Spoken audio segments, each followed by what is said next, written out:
In this video, we're going to go over how to solve a system of equations using the addition method. We've already looked at the graphing method and talked about how basically we're looking for an ordered pair that works in both equations. Sometimes the graphing method isn't always a useful method for solving systems of equations, so it's good to have other methods at our disposal as well.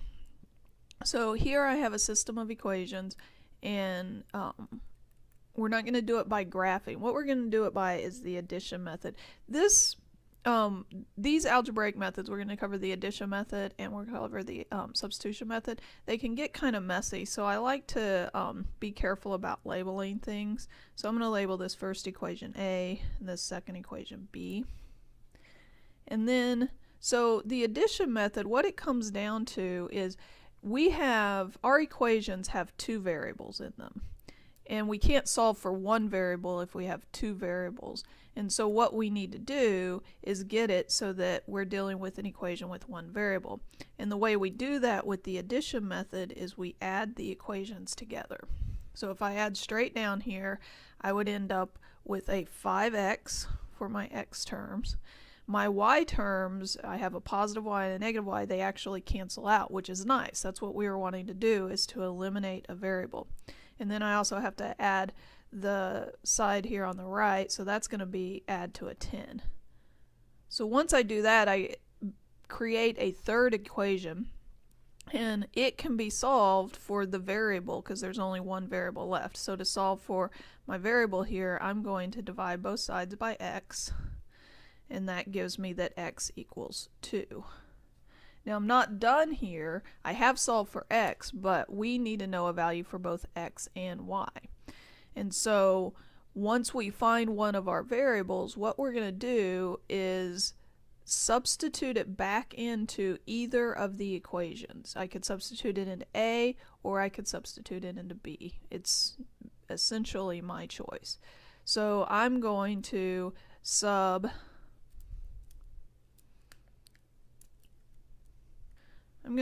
x equal to 2 back into A.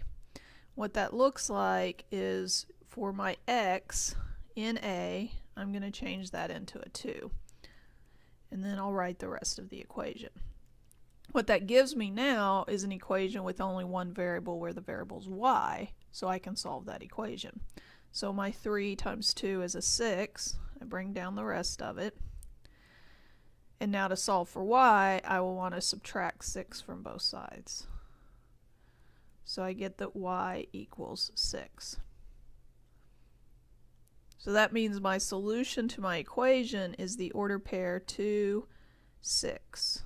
Make sure when you're writing your order pair as your solution, you're putting your x value first.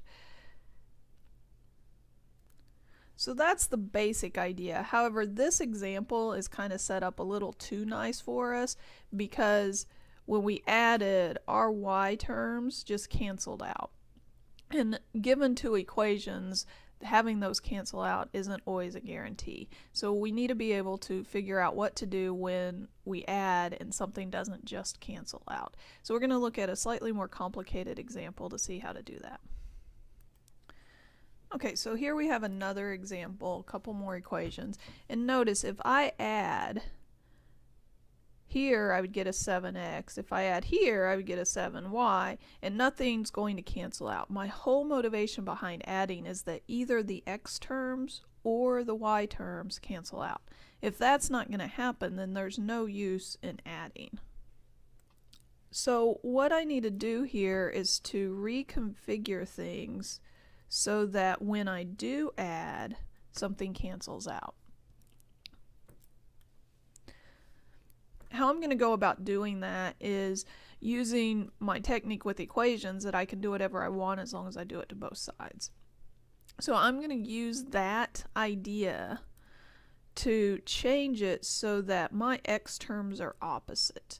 Now I could also change it so my y terms are opposite. You just pick one and go with it. So in this case, I'm going to get it so my x terms are opposite so I can add the equations and they cancel out.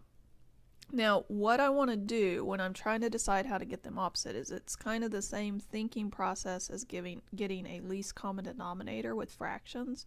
I want the smallest number that both of these go into. So in that case, that's going to be a 10. And since I want them to be opposites, I'm going to want one of them to be a positive 10 and one of them to be a minus 10. Now that is what I'm aiming for.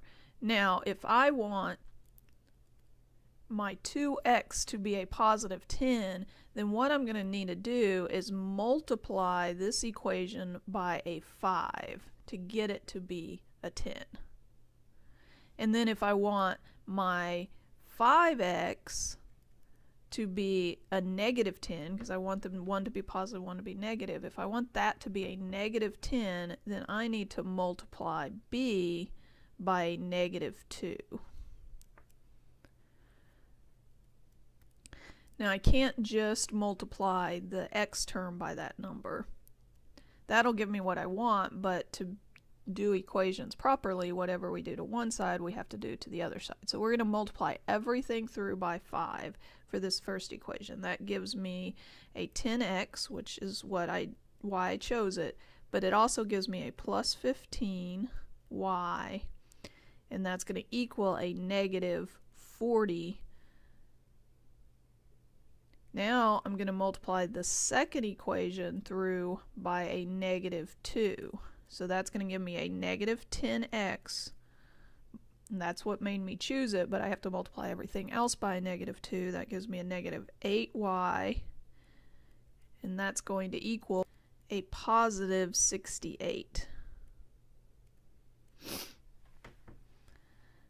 One of the most common mistakes made when using the addition method is that you don't multiply everything in the equation through by what it is you're choosing to multiply. Usually it's the stuff over here that's by itself on the right that gets neglected. So just be careful about that and make sure you multiply everything through by whatever numbers you're choosing. Now, again, the purpose of that was to get one of my coefficients to be opposite. In this case, I got my x's opposite so that when I add them, now they will cancel out. So now we're back to it working like it worked in the previous example. So here, 10x minus 10x is 0. That zeroes out, which is what I wanted. And then for my y's, 15 minus 8 is going to give me a 7. So I'm going to have a 7y there. And then I combine my constants, negative 40 plus 68. That's going to give me a positive 28. Okay, so again, the idea was to eliminate a variable so I could solve for the other variables. So now I have this new equation that only has a y in it, and I can solve for that y, in this case, by dividing both sides of my equation by 7.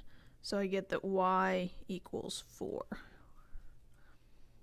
Now, even though that was a lot of work, and it feels like we're done because we got y equals 4 and that feels very satisfying, it's important to remember we're looking for an ordered pair and we've only found half of it.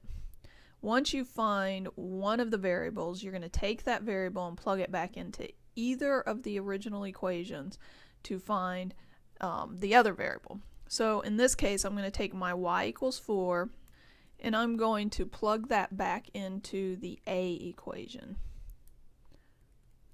When I do that, I get 2x plus 3 times 4. I switch the y out for a 4, and that's going to equal a negative 8. Now I have an equation that only has an x in it, so I can solve that down for x. So I have 2x plus 12 equal to a negative 8. I want to get x by itself, so I subtract 12 from both sides. And that's going to give me 2x equal to a negative 20. Now I'm going to divide both sides by 2. And that gives me x equal to a negative 10. So there are my two variables, values for my variables, and I want to write that as an ordered pair. I want to be sure to put the x first and then the y. So the solution to my system is the ordered pair negative 10, 4. Okay, go ahead and give a couple of these a try and see how you fare.